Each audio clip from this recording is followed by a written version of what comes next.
रहस्यमयी प्राचीन सभ्यताएं, सच या कल्पना। नमस्कार दोस्तों, स्वागत है आपका इस नए सफर में जहां हम डुबकी लगाएंगे इतिहास के पन्नों में, रहस्यों के समंदर में।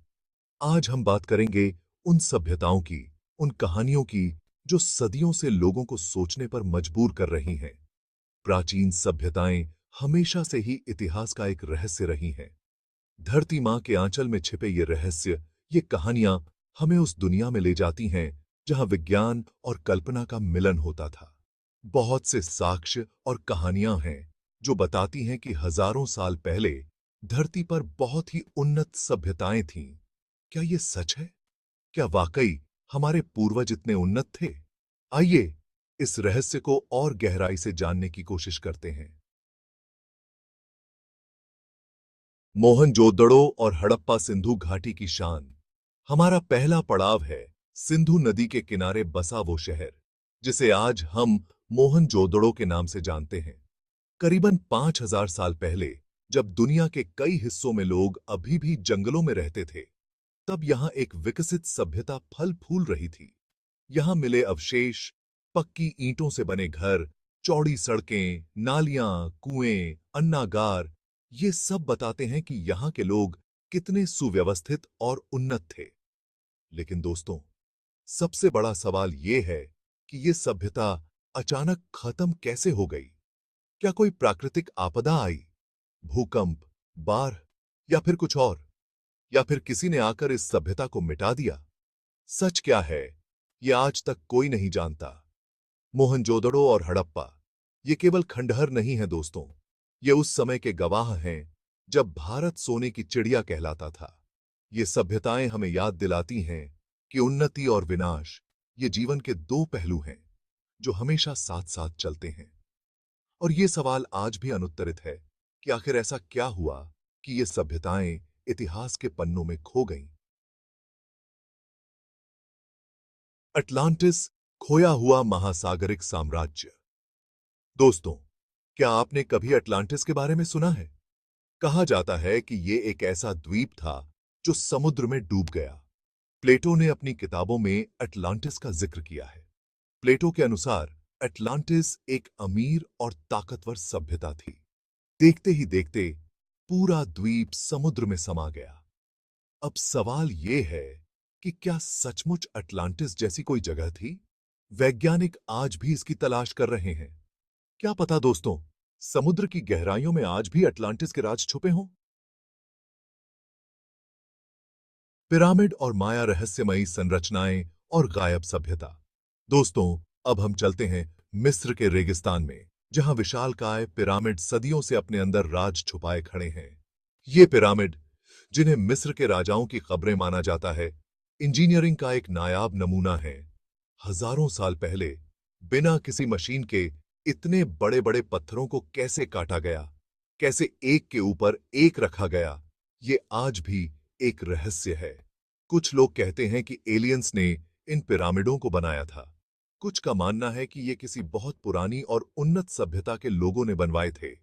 पिरामिडों से हजारों मील दूर मध्य अमेरिका के घने जंगलों में हमें माया सभ्यता के अवशेष मिलते हैं। माया सभ्यता अपने समय से बहुत आगे थी। उनका कैलेंडर, उनका खगोल विज्ञान का ज्ञान, उनकी कला, ये सब बताता है कि वो कितने बुद्धिमान थे।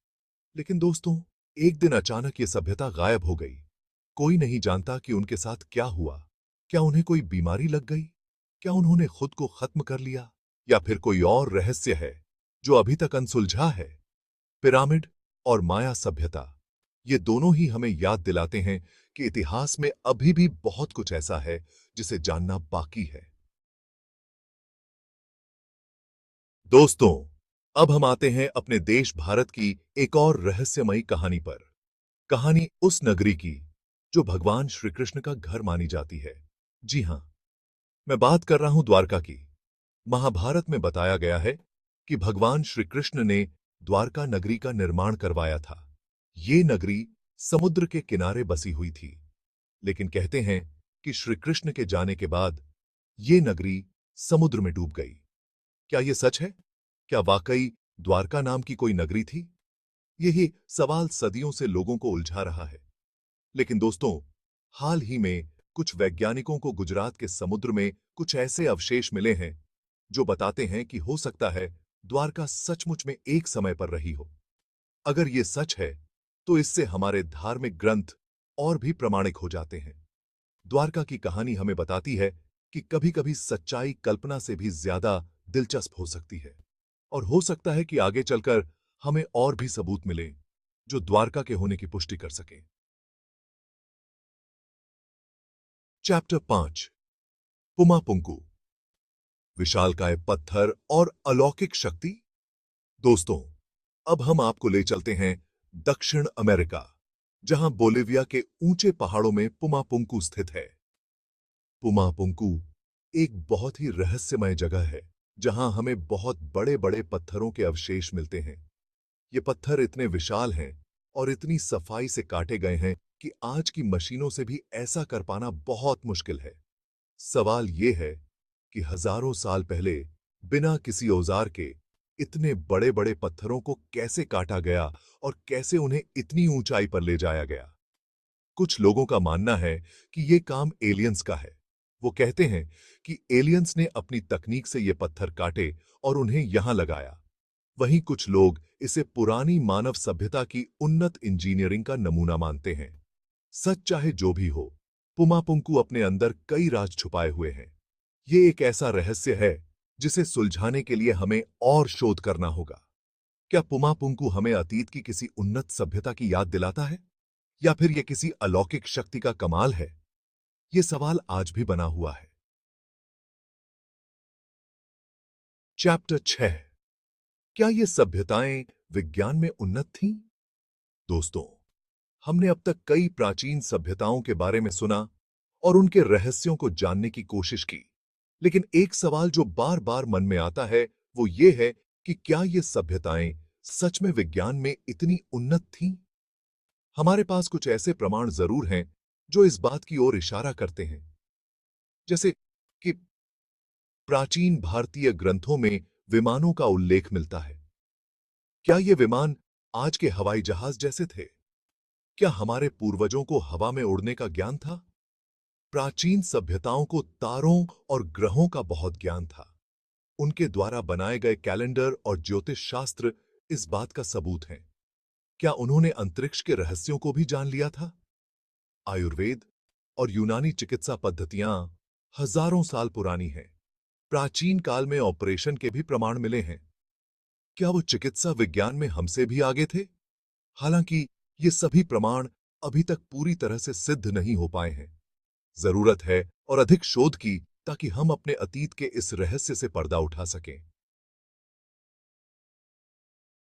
चैप्टर 7, क्या ये केवल कल्पना है? दोस्तों, जब हम इन रहस्यमयी सभ्यताओं के बारे में सोचते हैं, तो एक सवाल हमेशा मन में आता है। क्या ये सब सिर्फ मनगढ़ंत बातें हैं? क्या ये सभ्यताएं वाकई में कभी थीं ही नहीं? कुछ लोगों का मानना है कि ये सब कहानियां हैं जो पीढ़ी दर पीढ़ी चलती आ रही हैं।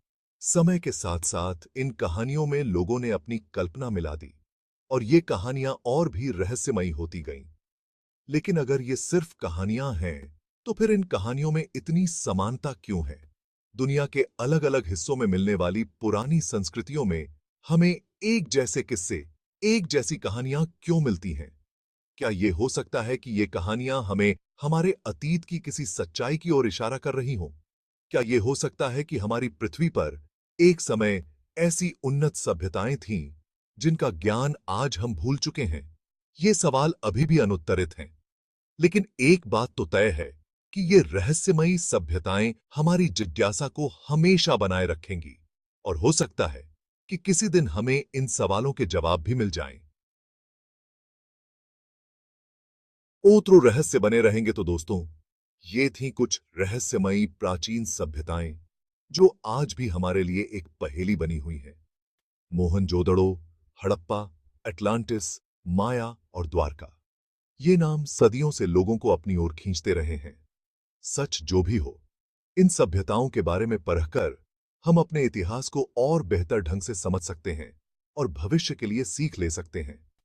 हो सकता है आगे चलकर वैज्ञानिक इन रहस्यों को सुलझा दें और हमें इन प्राचीन सभ्यताओं की सच्चाई का पता चल जाए। तब तक यह विषय हमारे लिए कौतूहल और आश्चर्य का कारण बना रहेगा।